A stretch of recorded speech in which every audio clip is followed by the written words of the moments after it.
สบายดีทุกคน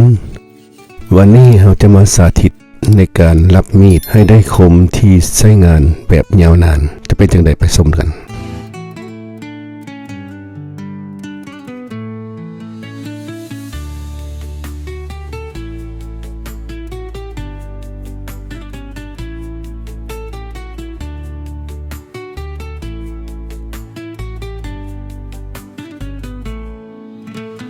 หินรับมีดส่วนใหญ่จะถูกออกแบบให้มี2ด้านคือด้านหยาบเรียกว่าคอร์สกรีดใช้สำหรับซ่อมแซมใบมีดที่บินหรือทำองศาใหม่และด้านละเอียดคือไฟกรีดสำหรับขัดเงา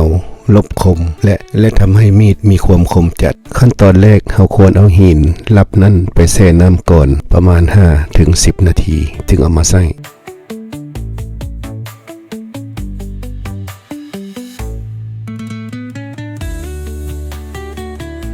การใช้งานที่ถูกต้องคือเริ่มจากด้านที่หยาบก่อนเสมอแล้วตามด้วยด้านละเอียดเพื่อความคมกริบ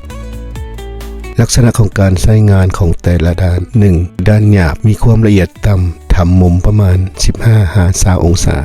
2. ด้านละเอียดมีความละเอียดสูงเพื่อขัดเงาและทำความคมขั้นสุดท้ายสรุปก็คือการใช้หินรับมีด2ด้านควบคู่กันจะทำให้มีดที่ทึ่งหรือว่าบ่คมกลับมาใช้งานได้เหมือนใหม่หากท่านชมคลิปนี้แล้วมีคำคิดเห็นแนวใดก็ให้คอมเมนต์มาเพื่อแลกเปลี่ยนความคิดเห็นกันหวังว่าสาระในคลิปนี้คงให้ท่านมีข้อคิดดีๆบ่หลายก็น้อยถ้าท่านชื่นชอบเนื้อหาในวิดีโอในคลิปนี้ขอความกรุณาท่านจงช่วยกดไลค์กดติดตามกดกระดิ่งให้แก่พวกเราด้วยเด้อจะขอขอบใจเป็นอย่างสูงแล้วค่อยพบกันใหม่ในคลิปต่อไป